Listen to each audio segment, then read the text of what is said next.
Welcome everyone. I'm Dawn Mirth Johnson. I'm a speech language pathologist. I've been at DPI for 2 years now. I'm just hitting the 2-year mark.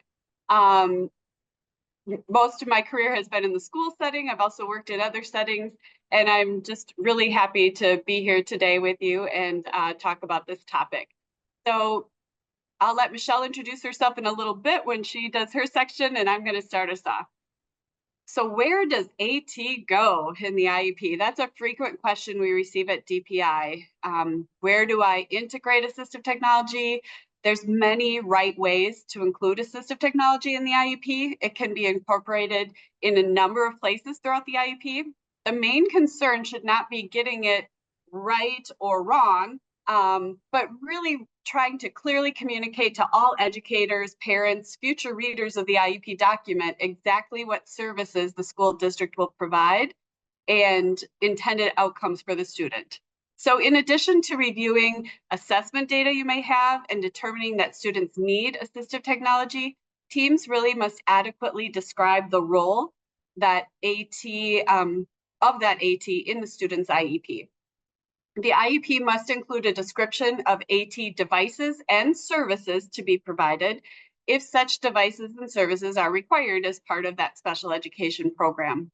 Regardless of the location in the IEP in which AT is addressed, IEP teams should document the type of technology that's used, the environments and tasks in which it is used. The supports needed to facilitate the student's use of technology should also be documented. And the IEP should include documentation of how the effectiveness of the use of the provided technology will be monitored. So those proper descriptions enable those that are implementing the plan to understand necessary devices and services and help ensure that the student receives a free, appropriate public education, or FAPE. We've linked Information Update Bulletin 22.02 to this document, and it provides an answer to the question, where is AT documented in the IEP, in the Q&A section. The entire bulletin, though, is a helpful resource for you to keep handy, as it's dedicated to the area of assistive technology. So no right or wrong, there's lots of places it can go, but today we really want to discuss some recommendations for the different sections that you could incorporate AT throughout the IEP. So we've divided the sections of the IEP where assistive technology might be incorporated into 2 parts. In part 1 of today's presentation, I'm going to discuss ways to include information about assistive technology in the present level, special factors, effects of disability and disability-related needs, goals and accommodations for assessment. Assistive technology may or may not be noted in each section of the I-4, but also in the I-7 and the I-8. So the I-4 portion of the IEP links your present level needs, goals, and services. The present or current level identifies academic achievement and functional performance compared to age and grade level standards and expectations. This section should include the current baseline data showing the skill gap or the need of the student.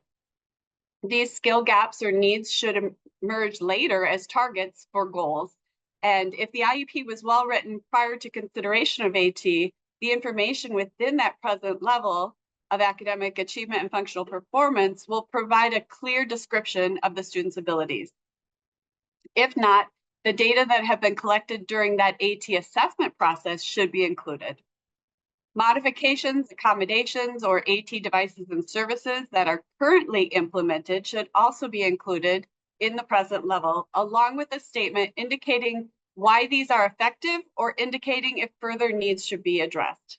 AT documentation in this area might include information about prior assessments with a summary of results, past use of assistive technology and the outcomes, and descriptions of current assistive technology systems and how they impact the student's progress in the general education curriculum.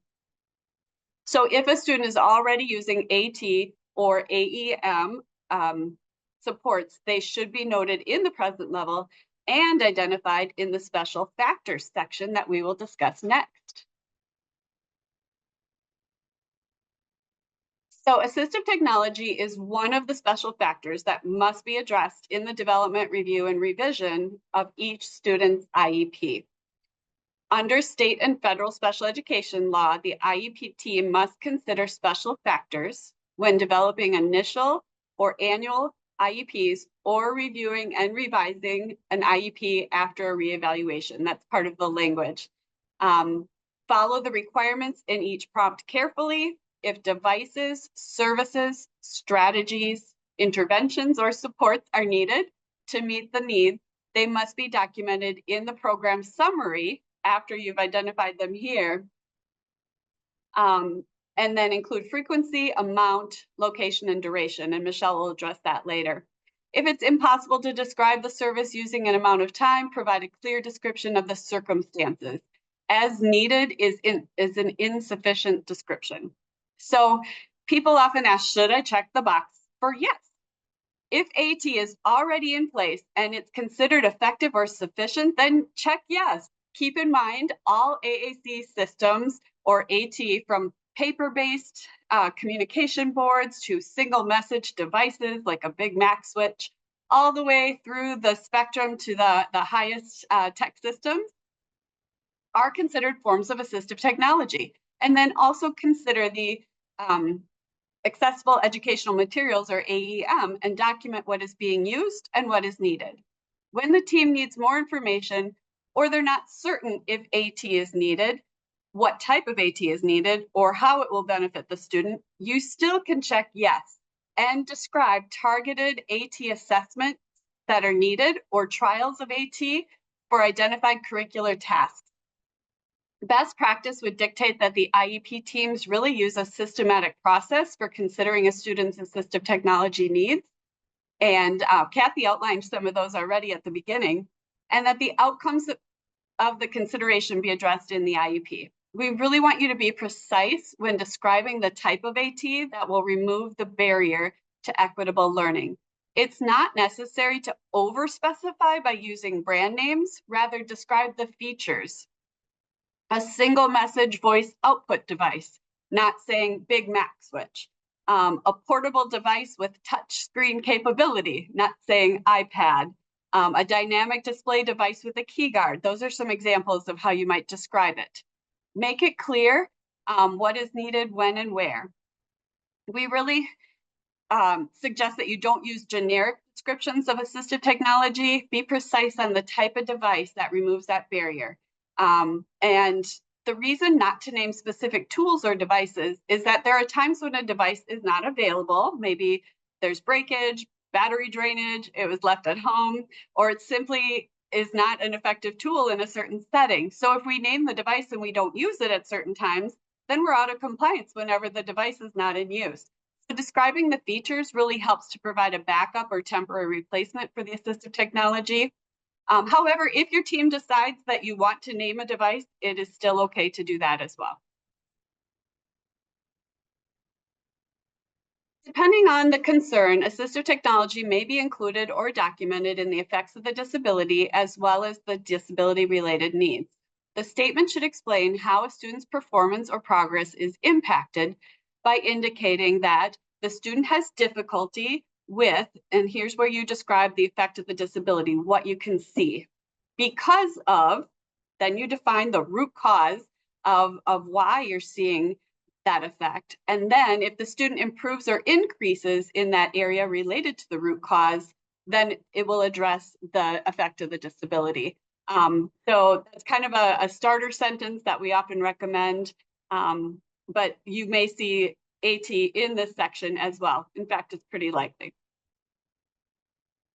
On the next slide, we're going to talk a little bit about the direct correlation between the student's needs as identified in the data of the present level and the required AT supports and services.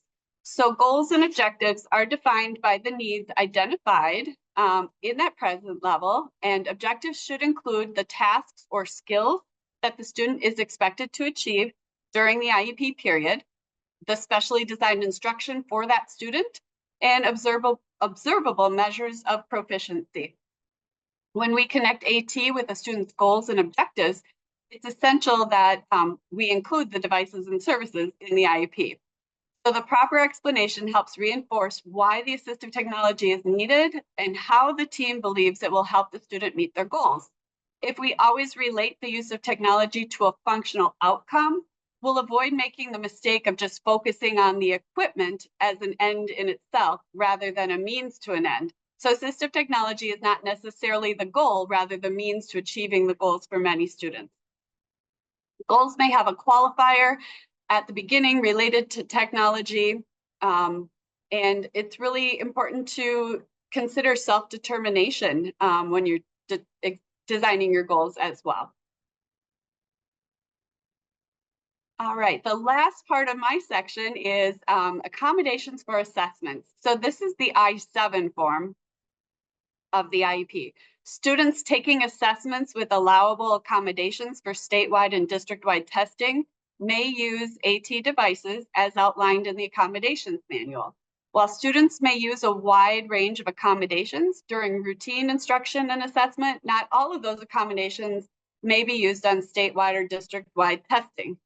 So, like I said, accommodations are noted on the I-7 form, and generally there are instructions for each state assessment that provides information on how assistive technology and other appropriate accommodations can be utilized when participating in these assessments.